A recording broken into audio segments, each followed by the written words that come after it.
तो है फ्रेंड, देखिए हम लोग का शूट होने वाला है और हमारे देखिए कैमरामैन है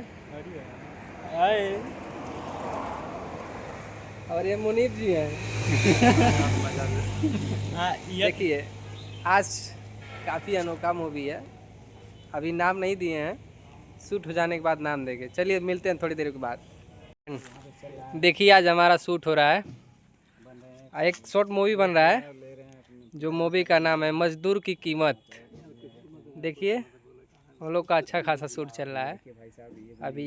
देखिए एक भाई साहब भी इस ब्लॉग वीडियो बना रहे हैं, इनको सपोर्ट करिए अच्छे से। और देखिए हमारा थोड़ी देर में शूट चालू होने वाला है भाई। चलिए मिलते हैं थोड़ी देर बाद।